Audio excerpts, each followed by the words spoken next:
Hello. It's snowing again. And on this path under the snow there is a lot of ice. Treacherous. So I've been driving up and down here on the four-wheeler and that compacted the snow and then it thawed and then it froze again. So I'm working with sorry, I'm just putting a glove on my other hand here. It's kind of difficult with the phone in the hand. Sorry about that. Okay, so I've got a staff here to work with. A stave, but no ordinary stave, because this is in fact my latest whittling project and it's meant to be a bow. So thank you very much to Man of Kent. I feel like Man of Kent has been has incarnated the spirit of Christmas for me this year, because he made the gift of a suggestion. He saw the axe handles that I was whittling, and so he suggested that I might be the kind of fella who'd like to whittle myself a bow. And I have done a bit of archery in my time, but I never made a bow. I even made arrows one time. So I started out as a kid and I had this fiberglass bow, and then my dad gave me a compound bow, and then I won the archery cup at school. Arguably because of the equipment, but who knows, maybe because of the talent. Woo! So,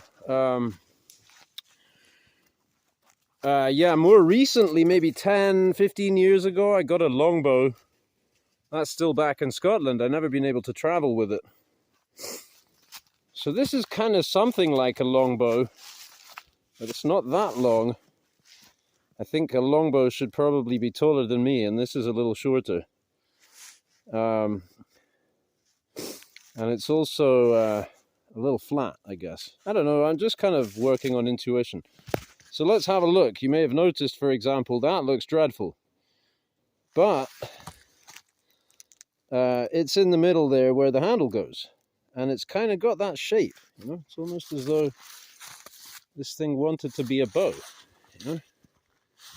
See, it's got the kind of curves at the top and the bottom and the handle bit in the middle. So again, twine epoxy, easy solution. So first I'm just going to soak epoxy into this whole mess here. And I have been flexing it. It does flex quite promisingly. Still kind of thick at the tips, I guess.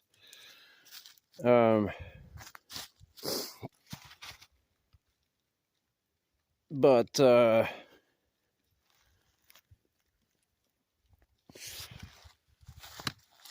yeah, to start out, I'll just epoxy it, and I don't think there's any problem with me bending it that way. The problem would be when I shoot it, and then it kind of jerks the other way at the end of its travel, I guess. But if this is all wrapped up tight in twine epoxy, so that's the handle, and then the limbs. This was a dead standing cherry, so I tried to keep the sapwood, but the sapwood was very thin and punky and full of wormholes and stuff. So on the top limb, we got, you know, a fairly homogeneous thin coating of that now grey sapwood, which I guess would have been white if this had been cut green and seasoned. But down here, it's kind of gone through in areas because it was just punky, and there are these big old wormholes here. But I think I can fill all the holes with epoxy. And there were some knots, but the knots are kind of popped out now. They've just left that kind of warped void that they leave behind. So eventually, so yeah, I figure, you know, I can keep working on this and thinning it out, but at some point soon it would be good to get the epoxy in there, let it cure, then thin it out some more, and then when I'm confident, I'll put the wrap on. So, you know, there are these areas here which would, yeah, so I mean, if I put the wrap over the whole thing, And then for the nocks as well, I'm thinking twine epoxy. I just put some tape on there so I can use it as a hiking pole. And then I can whittle with it. You know, once these guys find something good to dig, then I'm free to film, whittle, look for firewood, whatever. So that's that. Here's the knife that I've been using, and it was just the knife that I've been carrying on my belt anyway. It's a Hella Sigmund, modified in the handle and somewhat in the grind. I kind of backed it off a bit and convexed out the shoulders.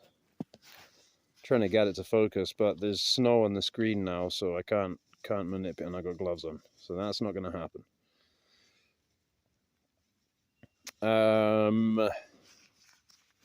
This had more of a hunting knife kind of setup on the handle. This area here was out flat, and so kind of made it a little more pulco. But it's got a nice long blade, whatever that is, probably about 4.5 inches or something. And the Hella steel, I really like it. It's like a sanmai. They don't call it sanmai, but I mean, that's what it is. It's a clad, it's all stainless, I guess, but it's some kind of very high carbon, something very hard in the middle, and then something soft for cladding, which makes it really easy to sharpen. So this is not like a survival, you know, you won't want to baton with this or pry with it or anything.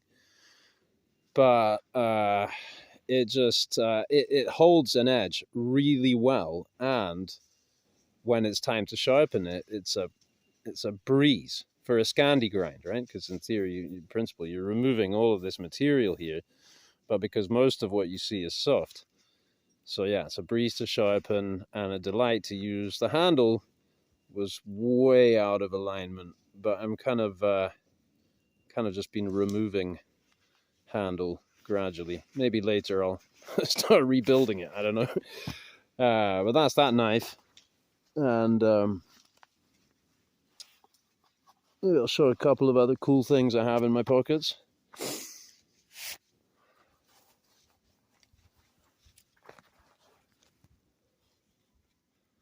Neck knife / pocket fixed blade. Sencut Teisho. I love this thing. Wicked little quasi lamb's foot reverse tanto. I just think this design is brilliant, and the steel is okay. It's 9CR 13 MOV, I believe it is, which is a kind of a higher end budget steel, so I guess that would be like a mid-range knife steel. And the grind is great, and whatever, that's a bit of fun. Let me show you my pocket saw for the day. This thing's pretty awesome. It's got a spidey hole.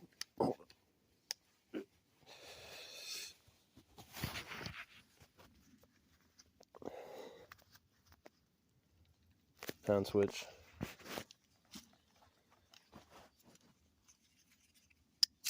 That's right, you can actually spidey flick it. SK5, I think, is the name of that steel.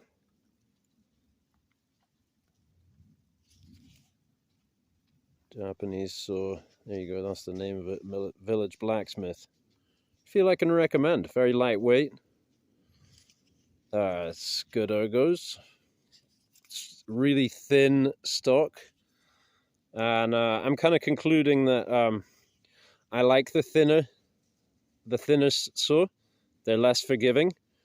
You have to be careful with them, but they just cut so fast. Also, in cutting, I have had the blade go blub blub blub on this, and it didn't take a set. It stayed straight. So yeah, that's cool. I think I used this. I used this to do some pruning on the Christmas tree. Yeah, I did. I don't think. I know. I don't know much, but I know I love you. And that may be all there is to know. Whoa, whoa, whoa, whoa. Merry Christmas, everybody. Thanks for watching.